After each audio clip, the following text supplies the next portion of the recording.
you can work out your return on investment to the rand and cent. You can. There's formulas for it. But we sort of more rule of thumb. The return on investment is the value gained by going that route. I think that's really what it is. So typically you need to do your impact study before the time and a post study to see was there an improvement, and then if you feel that it justifies the money, then it's worth it. So without any further ado, I'd like to ask Sarah to kick off the process, and then we'll take questions a little later. Thanks. Thanks, Terence. Good. Can everybody hear me? Yes. Got me and myself quite clearly. Okay, you'll have to bear with us. I couldn't manage to find a laser pointer at this very late stage. I'm going to be jumping up and down in front of this whole, in front of this presentation. My name is Sarel Henrik, as Terence mentioned. What I'll be discussing with you guys is my own experience in terms of pure self-directed development within the context of me functioning at ArcelorMittal, South Africa. Now, I'm hopeful that self-directed development within our organizations is not giving somebody a fishing rod and expecting him to know how to fish. Right. Terence actually spoke about this, and this is the underworld of this whole discussion, and it's actually regarding this whole osmosis process, or is self-directed development learning by osmosis? We can also phrase it learning by experience. Now, just to maybe put this into context, and excuse me, I'm not a scientist or a biologist, of no means. I'll just try to put this into context. Now, what you've got is you've basically got a solution in which you've got particles. Let's take a saline solution. We've got salt particles on the one side, and you've got the water molecules on the other side. You've got a select permeable membrane or a semi-permeable membrane, and a very natural flow process will then kick off where this biological system will try to get into equilibrium if there's for some reason a balance deficit on the one side. So inherently what will happen is the water molecules will go through the select permeable membrane, but this is a non-energized process. It's a very natural process that takes place. It takes place within our bodies every day. So there's no external energy that you put towards this. It's natural, it's spontaneous, but unfortunately it's also very slow. Okay, got the acknowledgement there. So yes, so that's the underbuild of this. Now, how do we relate this towards training? I think inherently, or towards development, let me put it that way, learning and development. If we as leaders or managers or organizations or human resources recruitment get into a position where we think that our job is done after we've successfully recruited and appointed somebody, we're making a big mistake, because that's typically where this learning by osmosis type of process actually starts, because you've got a new incumbent in a job. They don't really know exactly what they need to know to be fully functional, and now this whole exercise starts of where do I obtain the information? How much do I need to know? How little do I need to know? What's the source of the knowledge? Etc. Very tedious process. Okay. Now, in terms of my own experience, and I think Terence in the opening mentioned that it's basically a question of in what era you came into the industry. Now, I was unfortunate. I'm basically sitting at the setting star age at this stage in time, and not the rising star age. So what inherently happened in the beginning of my career, there was a huge disconnect between training and development. Training was very predominant, development was basically non-existent. In our specific organization, development was actually just for a select few in the management corps, executive management, etc. Training, as I said, very predominant. And the unfortunate thing about training is that it's usually very job specific. So what do you need to do the job that you're in now? Not giving you the option to look broader in terms of horizontal shifting, vertical shifting, etc. Now, luckily I see there's quite a few ArcelorMittal colleagues in the audience as well. They'll know that through good work of people like Terence and his organization, these two have been pulled together quite significantly, to the point where it's basically part of one organization, one entity within our business, and that's imperative. Second thing that's important about my history at ArcelorMittal up to now is the fact that I didn't have any. Sorry. Okay. So the forward or backwards? Yeah. Right. So what another void that I had in my career is basically the lack of understanding of a clear career objective, clear vision of where I'm going towards. Now that led to this a little bit of an erratic career path up till now, for a lack of better terminology, because for somebody with an electrical engineering background, I've really been in positions that you will not believe. Okay. Along the way, what I also did is I tried to get myself into some informal ad hoc mentorship relationships, if I can call it that. So there was nothing structured. So I had a few interventions with mentors that I selected and basically liaised with to try and assist me regarding the steering of my career. This is the pointer. Cool.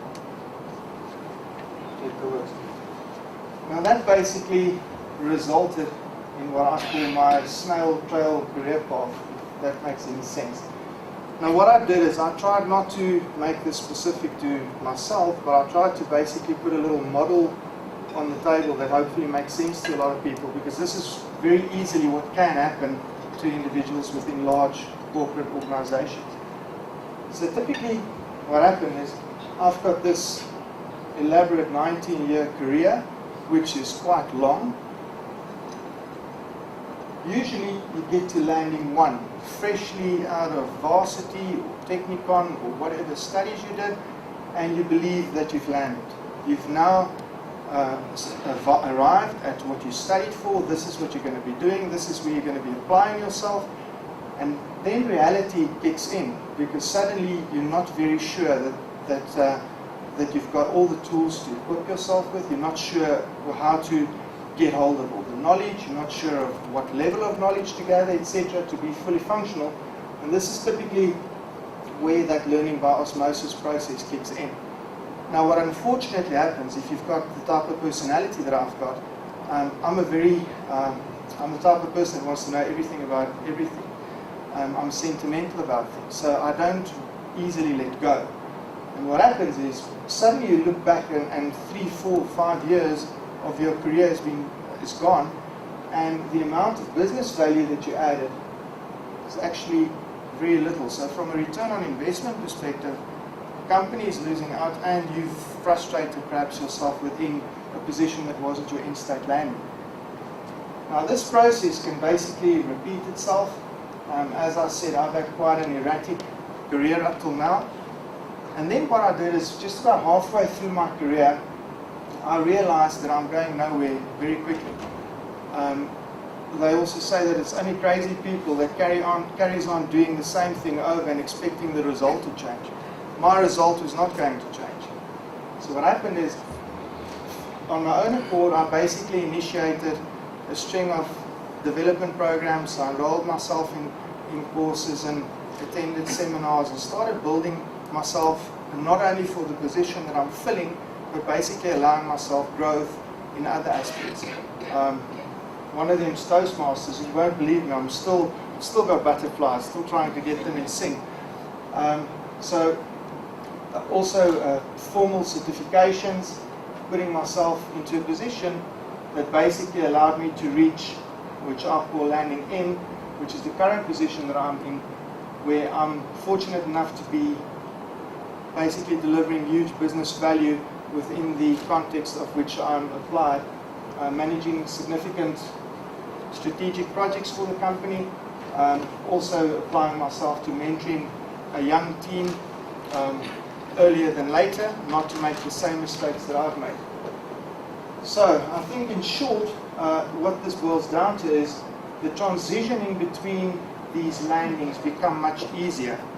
The business value add becomes higher, and the return on investment becomes higher. You'll also notice that in the beginning of your career, or somebody within this little model, there's usually a loss in business value when people transition between positions, because suddenly you're in a new environment, you need to get kick-started again. So that's basically my long story of my career, and hopefully this model makes sense in terms of what other people have experienced as well. Okay. But now my question is basically, can't we get more faster? And this is something that Terence also touched on.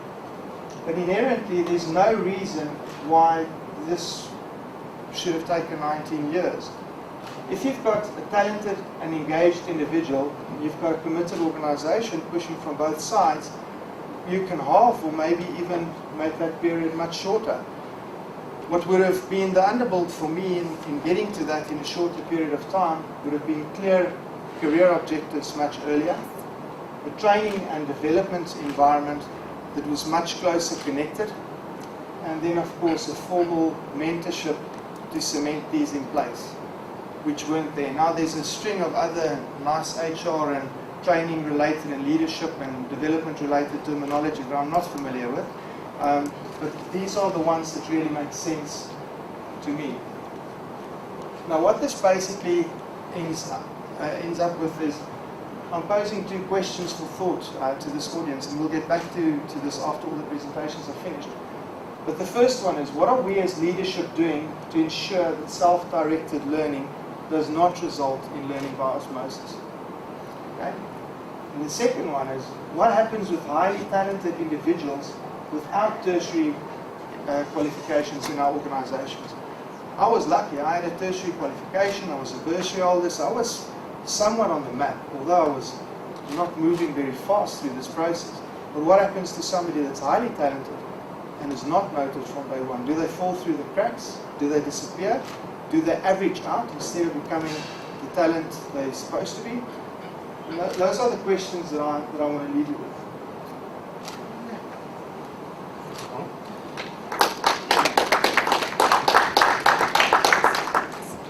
Thanks, Oral. And probably the story that he's presented to you doesn't completely come over in terms of he wasn't a recipient of an award as a rising star, so he's got there, even though it was this process which was very slow. And now we would like to have a contrasting presentation by Ilka, which is really about coming into the organization post-studies, going through a structured development program, which she's going to tell you about it, and how she turned out, because she thinks she's at the same level already. Okay, thank you. As Terence mentioned, I came through the GIT program, and I've been in my current position for 2 years, with the company for 4. For me, the graduate and training program really gave me the opportunity to learn and grow in such a big company. I mean, it's a worldwide company, and the exposure you gain is really valuable. Within the company, the program that we call it Graduates in Training, we have these programs throughout the company in different functions, from finance, sales, marketing, and then HR. So my presentation is based on the HR GIT program. So the HR GIT program is a 24-month program. If you start at step 1, it's the onboarding. So once a graduate is recruited, they go through an onboarding program. This is a 2-month process, and it's to orientate them on all the operating units within the company, and for us to understand, to gain a basic understanding of the business value chain. So within these 2 months, we visit all the different units, functions, from sales and marketing, finance, operations. Because if you come from university, you're almost in a little bubble. And doing this, it gives you the bigger understanding of the corporate environment and the company, exactly what they do, the value chain and so on. Then step 2, this is where we go through a rotation process within HR. So we will spend approximately 2 to 3 months within each function of HR, training and resourcing, organizational development, talent management, ER, and so forth. This is for us, during this process, we will then actually do the job, shadow people, we have key performance indicators that we need to achieve, and this is basically where we gain our competencies and our skills, by doing things on the job. After this, we will then spend 6 months within an HR journalist position, either in a corporate or in an operations environment. For myself, I had to spend 6 months in the plant, dust, dirt, but it was the best learning opportunity that I've ever had. And now I'm a specialist, but I really, really enjoyed the HR role, journalist role. So once you've now gone through all of these months of training and gaining competencies and skills, how we then, the next step will then be evaluation.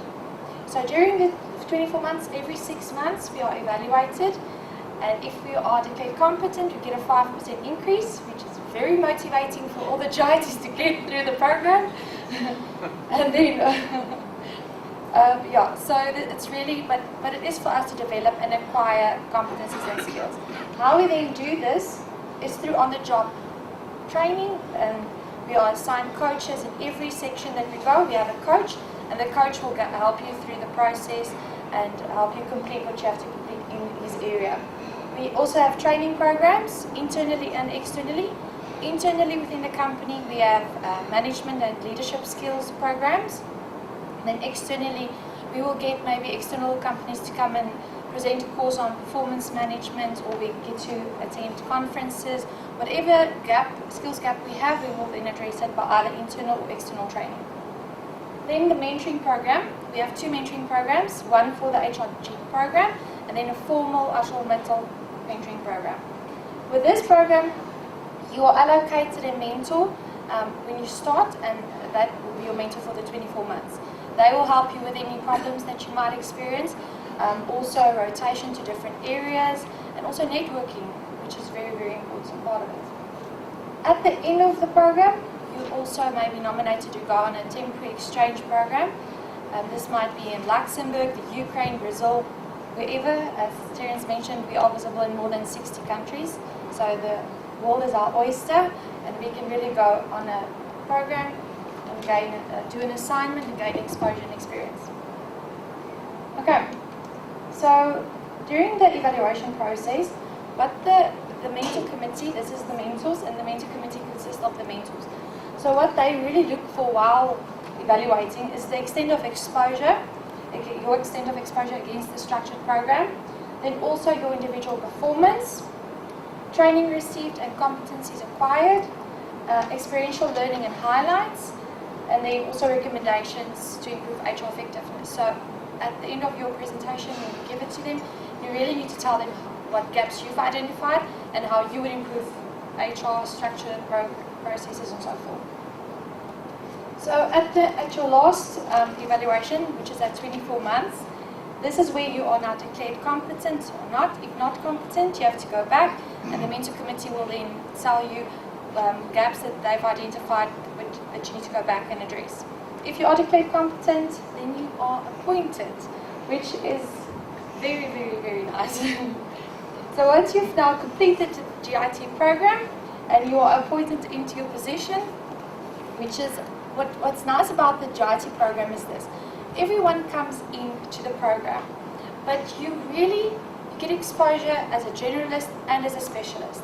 So at the end of your program, when you are appointed, we do take into consideration your qualifications and your career path and your interest, but also the business needs. So a GIT can be placed in any position within HR at any moment, because you are capable of fulfilling any role. That's really the biggest benefit of this. And that also then, in our opinion, fast tracks your return on investment, because you can fill a position at any point in time. You don't need the development because the person has already been through the development and has already been acting within the role, delivering the results. So once you've now been appointed into your position, you will be monitored still for 6 months. So 6 months after you've been appointed, again you will be evaluated to see how you've now progressed in your career, in your position, if there's any needs that needs to be addressed and so forth. Based on this evaluation, you will then be identified as a talent. What we do is we take into consideration the performance rating, potential rating. We also make use of psychometric measures, 360s, and then once we've now gotten a score, then we will allocate the talent into one of 3 groups. So your first category, that will be your up-and-coming young talent. which has the potential but not yet the experience in the development. Your category 2 people will be the people that now is a little bit more mature and they have the experience needed, although they're still in development programs. Your category 3 people, these are your people that is the ready now successors. So that's the pool from which you then close the gap to your more senior levels. Okay, so once you've now completed the GIT program, you have been appointed and been identified as a talent. You've been classified into one of those 3 categories. You are then now in the accelerated talent pool. Now, this is a new approach to succession planning, new for us as well. And rather than targeting 1 or 2 hand-picked individuals, this acceleration pool develops a group of high potential people. For an example is we will recruit 5 GITs, put them through the GIT program, they are appointed, they are identified, they go into the accelerated pool, and once they are there, they can go through another development program. So all 5 people will go through the same development, gain the same experience, ultimately for the same position, which is your general manager position. Now, what is beneficial here is you can go through as you can see on the diagram, you can fill your positions from a more generalist to specific role to middle management, senior management to top management. So you have 5 GITs going through the process, ultimately getting to the category 3 acceleration pool, and then from there will be successes for the high levels. Yeah. And I don't know if Terence, if you want to add anything to that. Okay.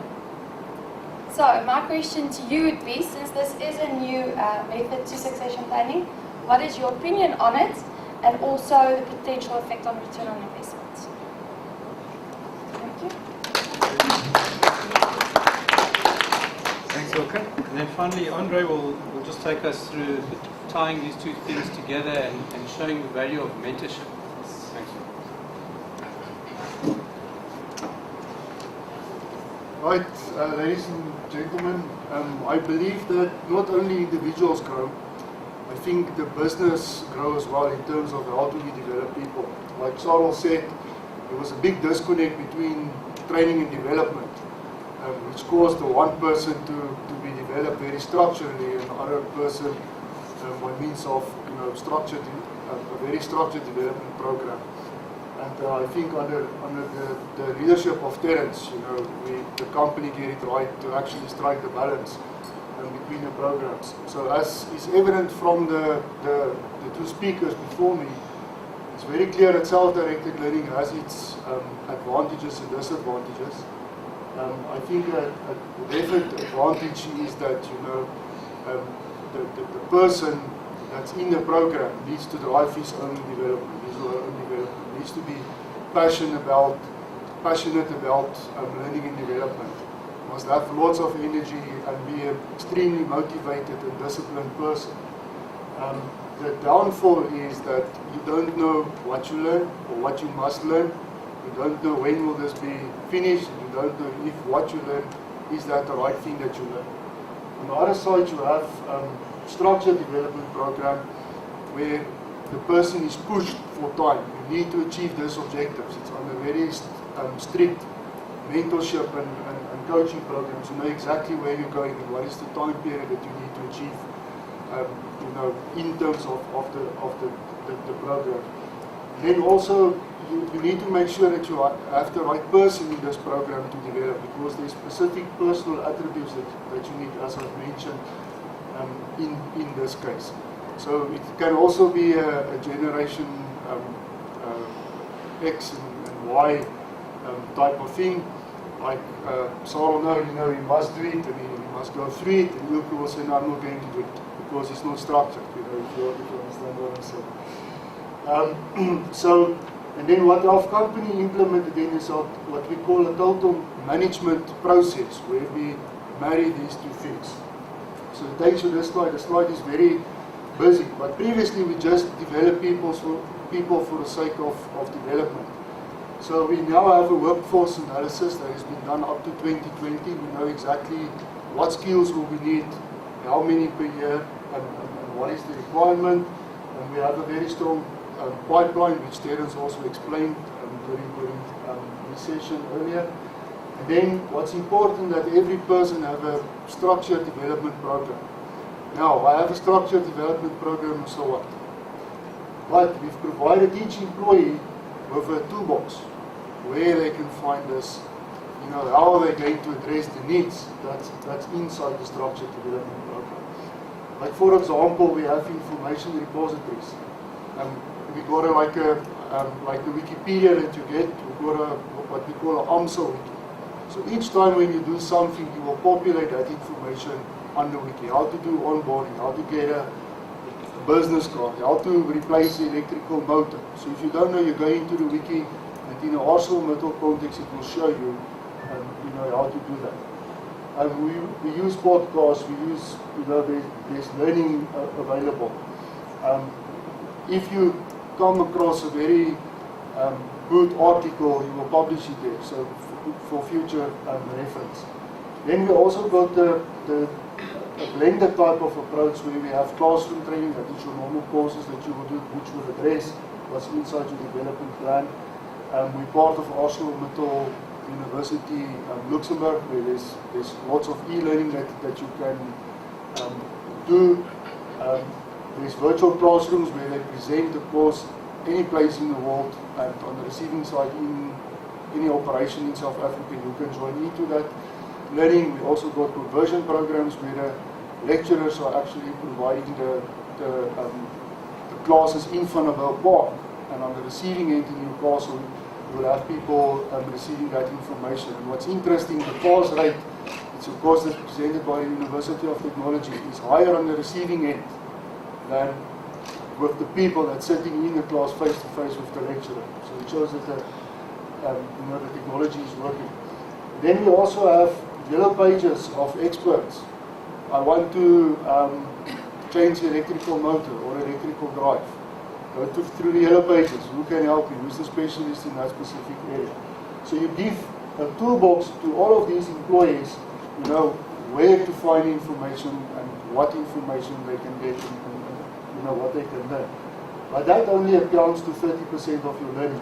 70% of the learning is through very controlled coaching and mentoring programs. We've got more than 500 mentors across the world, and it's ideal for you not to have a mentor that you know, and you will basically then go through a CV or CVs of different mentors and get the mentor, and that mentor will help you to achieve your objectives and get to the levels of knowledge where you should go. So a lot of peer-to-peer training is taking place in the workplace. For example, I teach this person how to do that, as Ilke also said, she was in her overall, in the dust of a steel making business, and got hands-on experience of what's happening there. And if she gets appointed in that position, she will be able to do the job. Then we also have temporary exchange programs, as Terence also said. If you need a blast furnace specialist, you don't get him from Checkers or OK or so on. It's a specialized machine in our plants. So the only way to transfer that knowledge is to get a specialist in from overseas, either to come into South Africa, do a knowledge transfer here, or we send our people there on a temporary program with the instruction, go and see how they do it there and bring it back to our country.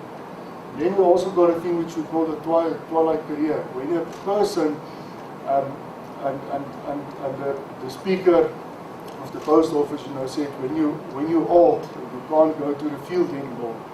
And what do you do to teach the youngsters? So that is typically what's happening in your twilight career. That is when a person is 5 years before retirement, you will relieve that person from his position, and he will do a knowledge transfer to individuals identified for those specific position.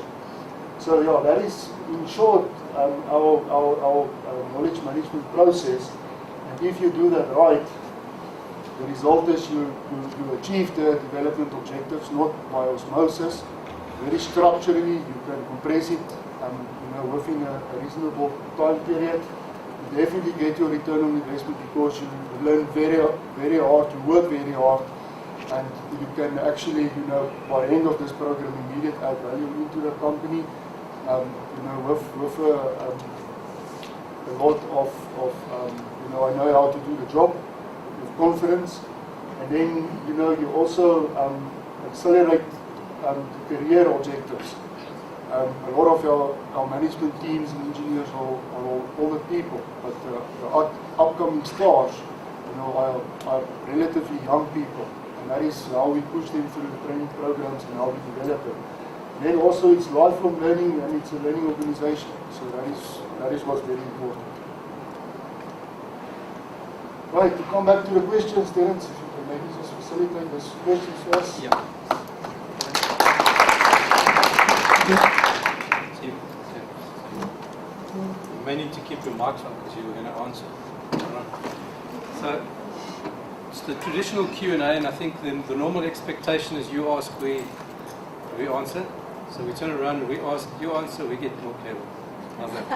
No, I think any general questions you'd like to pose to the panel, let's do that, and then if we have time, although I see we are pressed for time, we can talk about these questions. Yes? I'm not sure how general it is actually. Just want to find out, you mentioned the development plans.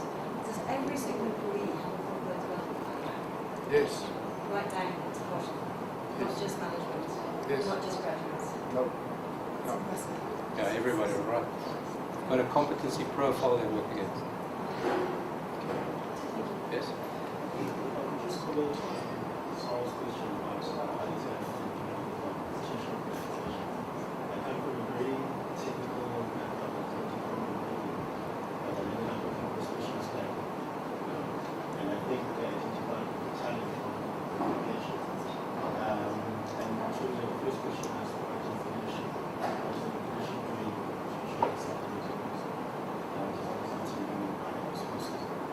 I'm also part of that program in University, and what I found is that there's a combination of self-directed learning and within a structured environment. And when that self-direction is really, you are able to space you involved in the retention, so you actually take initiative as a graduate. And then when that structure is that you don't go over in terms of the space that you get. So the way I would that synergy with our sources and the structure. Yeah, I think as a general statement, I agree that's typically the way you're going to go. So we show two extremes put together. So in our process, due to the fact that we have a competency library for every one of our positions, so we have a competency profile for every one of our positions, and you are matched against your competency profile, and then you would go into your learner management system, and it would indicate to you where are your not yet competence levels and where are your competence levels. And within that, we have a large suite of e-learning tools from cross-knowledge that we use globally. So you would see, okay, I need to address this skill. The knowledge piece I can pick up by doing this e-learning course. That doesn't give you a competency, it gives you the knowledge. And then how do I drive the competencies at 70% of applying knowledge until it becomes a skill? I think a lot of people miss that, and I always bring them back to the reality of saying, okay, Mr. Mechanical Engineer, you've just come out of varsity, you've studied for 4 years, which is better than the average 6.1 in South Africa, years to get a 4-year degree. In you go, there's a lathe. Please turn a crankshaft for us. And you're like, look at this now, huh? It's got the knowledge, it doesn't have the skill. And you'll take a first-year apprentice, and they'll be turning this lovely, and they think they're very clever because they're better than the engineer. But they don't have the knowledge, but they have the skill. And it's when you marry those two. So it's very important, and that's why you'll see our focus on the 10% learning is classroom formal stuff, knowledge. The real learning is in the workplace. And that is exactly how we marry the two as well. So a whole lot of self-directed stuff, where you go and get your own, and that's why you see we talk about the knowledge seeker and just-in-time learning, rather than the traditional baby boomer generation who said, well, we'll come to the class, we'll sit down, and you'll walk, talk, and chalk until I understand. Today's generation are knowledge seekers. They'll go find the information. They don't really know what to do with it. They'll go find it, and then they'll apply it. So that's the whole point there. Sorry, I'm taking over your answers. Any other generic questions for the panel? Very well, sir. Thank you. Yes. I know you just have the process generic question. Anyway, you spoke specifically about that's your specialist area. Do you have a marketing or a cross-function JIT program in the other functions? Yes, Oh, all fantastic. of them. Finance, In- marketing, All of those staff divisions, so your finance, sales, marketing, procurement, logistics, internal assurance, information management, all of those, same theoretical concept. Sorry, to have a team though just managing that, it seems like it's quite a lot to kind of keep track of all the different people, which stage of the program they're Yeah. at. It is tough, so you need your learner management systems, your LMSs. But what we generally do is we let the mentors of the areas, who form the mentor panels, run the program. So everyone would have a formal program to say, these are my outcome competencies. And then when they physically get to the area, they will say, okay, this is your training program for the 2 months you're here. Once you follow these training programs, you're going to achieve your output competencies. And then once a month, those mentors get together, discuss progress, etc. So that is all about managing the program. But in the background, in our back office, we have like a couple of people that are monitoring the competencies. So every time that graduate in training gets a competency, it gets loaded into our ERP system, which is SAP, and then they can monitor and say, there's growth, people are learning, and eventually we know they're at their 6-month mark, they can be evaluated, and that's basically how it goes. So it's a very small team. It would be great to have a massive one. But we're all under pressure with heads and all that kind of stuff. And same old story. That is. One of the biggest frustrations in running a graduate in training program is obviously the current dynamics we faced in context of the country. You've got the Employment Equity Act, you've got to bring these youngsters from different backgrounds, different environments, different cultures into organizations where individuals have predominantly sat for 20 years, 25 years, because they grew up in the learning by osmosis route. Yeah. Now, the challenge has always been the coupling of the mentor/coach to individuals who are ready to relinquish their body of knowledge. That's been frustrating in some of the programs, as you would know, I've run personally on the KID side. How do you work around that? And what is it that you're doing or building into your mentorship coaching environment to alleviate those challenges? Anyone want to answer? Want me to answer? Okay, for myself, going through the experience, yes, it is true. Some people are less likely to give you some information, but what I think makes it work is the mentors, which consists of the career committees, also the coaches in those areas. So Terence, for example, was my mentor, and when I rotated through his department, he was also my coach. So all of the mentors are the coaches, so they will make sure that information is transferred to us. Wow. You have monthly meetings or with your coach weekly meetings? I think the dilemma that I'm trying to explore is that you can take a horse to the water, you can't force it to drink. You can take a young black 21-year-old graduate in training to a 50-year-old white male who sees this as a possible threat because of transition and transformation of an organization. How do you encourage that 50 white male and pale to impart knowledge? That is a dilemma that you work with. I've got a big baseball bat there in my cupboard. No, look, you've got to create the incentive. So you engage with them. There are people that really just don't want to impart knowledge, but you select them. So you need to hand select your people.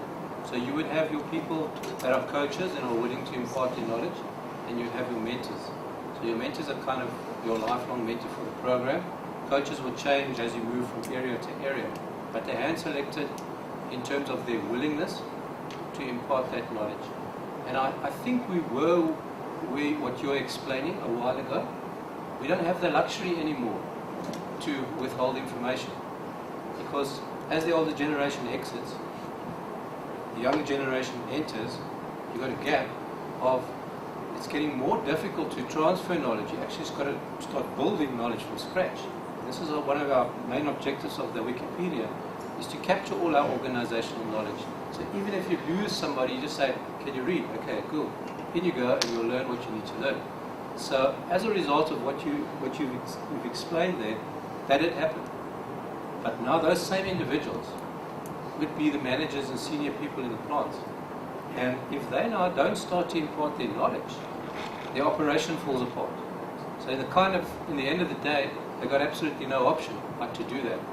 And I think we're working very well together in terms of that. I'm not saying it's perfect, because a lot of people still do say, well, I learned the hard way, you learned the hard way. That's what it was when I started as well. It was like, I learned the hard way, you learn the hard way, and they mess you around. But I think generally it's working. There's been no incentives to do this, other than it's good engagement, and that they see the return on investment by actually imparting their knowledge. Suddenly their department starts better. And then they start to realize, wow, the weak link in the chain concept, I can't carry dead weight, because I don't have the luxury of positions anymore. Okay, yes. Following up from that, do you make the coaching role part of their KPIs? Yes. That helps too. Everybody's got a coaching and a mentoring role in the KPI. Yeah. I just wanted to share something for the gentleman over there. I work for the Special Investigating Unit, and we're struggling with specific specialist areas. There's particularly a program that's aimed at mentoring forensic lawyers. So we've got a lot of lawyers, but few forensic lawyers. And we found that a lot of older people, white males, who have been there, actually have that desire to mentor, but not all of them. So to manage that, the change model, before you even start that, you first create the need for that and the urgency, and you couple that with the requirements of the organization. Your KPI requires you to mentor or to coach someone. So it's something that you are expected to do. But nonetheless, there are others, I think out of about 14 that had to mentor, there was one who just could not, even though he tried, and we had to leave him behind. But we had the others moving with us. But still, in the middle of that, you've got the dynamics in terms of relationship. It's an older group. It's not necessarily the race, but the age. The others are older. They used to do things in a certain way. And I think it's how you manage that, from a contractual point of view up until just the normal way of managing relations. I think just to also in response or addition to the gentleman's point there, where I work, I'm the youngest black male, and I'm the only black male in a client-facing role. And I work in property, and property, it is a formerly white male-dominated industry. But my experience has been fantastic, and I think it's because of my attitude, is that a willingness to learn is it affects people who you work with. They want to help you. I mean, I work with 55-year-olds, 60-year-olds, people who probably, in what the gentleman is saying, that maybe you would struggle to impart their knowledge. But with my experience, it's been the other way around, because of the attitude, not because of the color dynamic.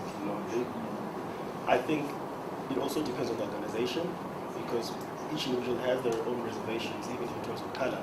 But because of the culture within the organization, that becomes relevant.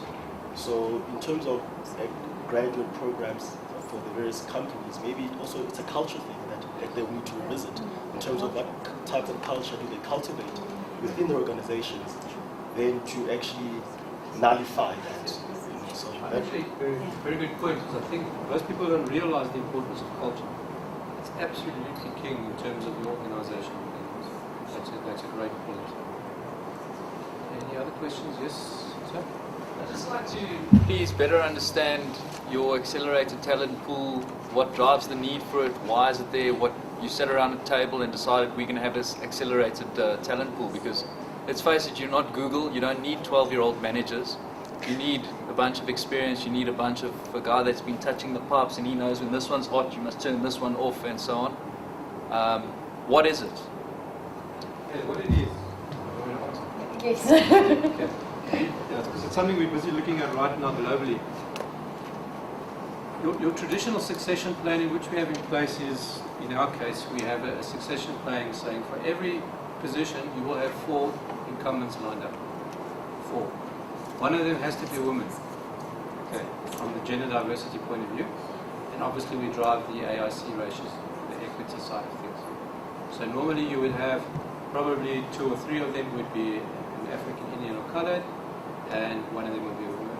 Here and there you'd have a white man, depending on the skill set. So that's traditionally, and it's there. The limitation of that is there's pros and cons. The pro is you're training the person for the position, they can become ready now and they can take over. The con behind that is that you can't use them anywhere else because they're developed only for that position. Now what we do in the accelerated pool is we say, well, if we take a number of people, it's not the 4 people, it could be 30 people. So you have your normal succession planning running for per position. Of some of those people, you would have these newly identified talents which we identify in a much more scientific manner that we would like to fast track. Those would be developed to a higher level. So we would do a generic development and a generic career path up to the general manager level. Now the general manager level in context of ArcelorMittal would be you become an engineer, you become a senior engineer, you become a plant manager, a works manager, and a general manager. So it's a kind of your career path. So you develop them with all the advanced leadership characteristics that you would like him to have, the kind of culture that the company needs and requires. The whole, what we call the ArcelorMittal way. We like to say we dip them in orange paint. Okay, so it's all of those concepts, building them towards this future general manager position. Your other people would just be being developed for a position. These people are being developed into a career path. And by so doing, you have more flexibility in terms of placing people. Now, there might be a question coming out later in the session, and what I always like to say about succession planning is it's like insurance. I hope there's no insurance brokers here. Insurance, you're buying peace of mind. You know when they break into your house, they're not going to pay you out what they should, or they're not going to pay the full value for your car. It's a peace of mind kind of thing. Now, if you have successors lined up, you have peace of mind. If you don't tell them that they're successors and are they interested in it, you're losing out in terms of your coverage is actually not there. So what you have now is a larger pool of highly talented people being developed generically for the role, and a general manager manages people, actually, not machines. So you're developing this person with this generic skill set, more of them, so you have more flexibility when it comes to placing them. So instead of only having these 4, of which one might be sitting down in the Western Cape and one is in KZN, and they might not even want to move, we've got this pool of people that are already, that are moving around, that have been tested, rotated, etc. all the time. So it just gives you that flexibility, and it'll be a small select group. It's not like a massive big group. And yeah, we don't need the 12-year-olds. 13 might be. No. It takes time. It does take time to develop people in the steel industry, because you could take an experienced electrical engineer, bringing them into the company. They actually come in with 0 experience, because it's a specialized process. It's not just a generic kind of thing. But we need to develop the people accordingly, and that is why we have our competency profiles built to take them along that path. But along the way, you see these people that are, you can just see, and we assess them psychometrically for management propensity. Who would like to go the management route and who would not like to go the management route? Normally out of varsity, your young engineers, they studied engineering, they want to be engineers. Don't put them in a management position. When they get to 30, 35, that's a different story. And they'll consider it, which is where we come in with the Y career model of specialization as well as management. And that all pulls together in the reason. So that's really why we're starting to look into developing it into that route. And the other thing is, we develop a pool. Everybody else in the world is developing the pool. And eventually they can become interchangeable. So your next general manager could be somebody here, but it could be somebody there, like our executive vice president of the group, who's an HR person from South Africa. And if you don't get that development and you don't get that exposure and that rotation out there in the greater world, it's not going to happen. Okay? think in terms of time, we're kind of running out, but I think there's 2 more hands there. Yes? I just want to find out what is your feelings around hiring a graduate person permanently into a role without finishing a graduate program? You know, don't you think it stresses the program? If I understand you correctly, say, what is our feeling in getting a grad, finish their studies, and appointing them directly into a role without going through a program? No, when they're in the process, they're within the program, but you hire them without finishing the program. Okay. All of our graduates are hired. They're not on internship, part-time. So we actually hire them full-time as full-time employees, and then we start their program. I think what she's asking is, you said you have a 24-month program. Yes. Is it possible to put them into a permanent position before 24 months? Say maybe after 18 months you realize that they are ready? Is that your... Yes. Yes? We do consider that, but we plan our programs for that length of time, and there's a reason for that, to get all your development actions in. So it could happen along the way that you're actually placed and we say, okay, at 18 months, we'll put you into that role on the proviso that you complete your development program. So that happens. But from day one, these people are employees already. Okay, I think there was one other. Yes? Like that? With regards to not having a tertiary qualification, but having the motivation to go further, but not having the direction, what do you do with those candidates? You want to talk about the RPL process? Otherwise it feels like I'm manipulating the panel here. Okay, there's also a pipeline for those employees. Like for example, if you don't have a tertiary education, okay, the answer is twofold. You will have in your pipeline group, like for example, your production employees and your artisan employees, where you don't need that, you will bring in that person, you will develop him as an artisan or a production employee. But their way of learning will be much longer, because along the way you need to convert them, and eventually they will obtain the tertiary qualification to get there. But for employees that's currently in the company without the tertiary qualification, we have a policy or a process which we call recognition of prior learning or recognition of current competencies, where the employee can prove that he can do that specific job without having the qualification. And then you will promote that person and growing from there. So, And the person that's studying part-time, doing the BCom degree part-time, can they also? well, yes, we actually support individuals to do that. So the company will sponsor you with a bursary or an interest-free study loan. And depending on the business need at that point of time. We're trying everything in our ability to assist our employees developing themselves, so that that we can get a return on investment. Comment from my side.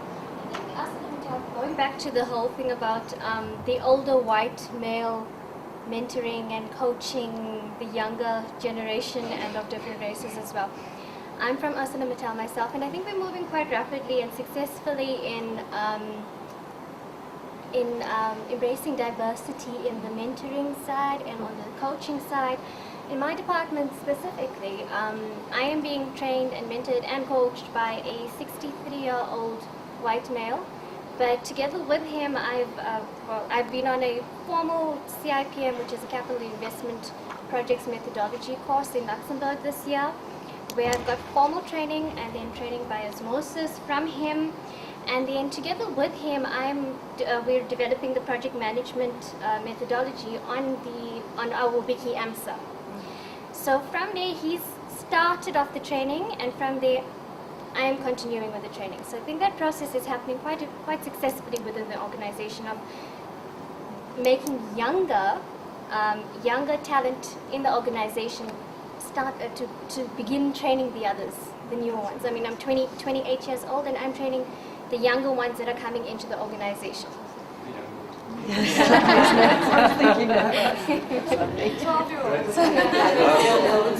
I look at the program, the next session actually starts at 25 past, so it's actually, we've missed sort of 15 minutes of tea. So I think maybe we need to wrap up. Stek, you want to Just one last comment. Yes. The body of knowledge that you've built up in terms of all your experts basically putting into your knowledge management system, do you make that accessible to all your individuals in the organization? Because your question number 2, in terms of those without tertiary qualifications and the RPR process that you have, it would make sense to have that body of knowledge available to anyone with proper assessment coupled to it, and thereby you can identify those highly talented individuals without the necessary tertiary paperwork to be able to accelerate through the pipeline. Yes, it's available to everybody. It's on the wiki, forms part of our intranet, it's part of our learning portal. So anybody who has access to a computer or a mobile device has access to the body of knowledge. All right, I think from ArcelorMittal then, thank you very much for attending the session. We learned a lot from you. I hope you can use something from us. I think that's what we need to do in the South African context, work together to achieve a greater goal. Thank you very much.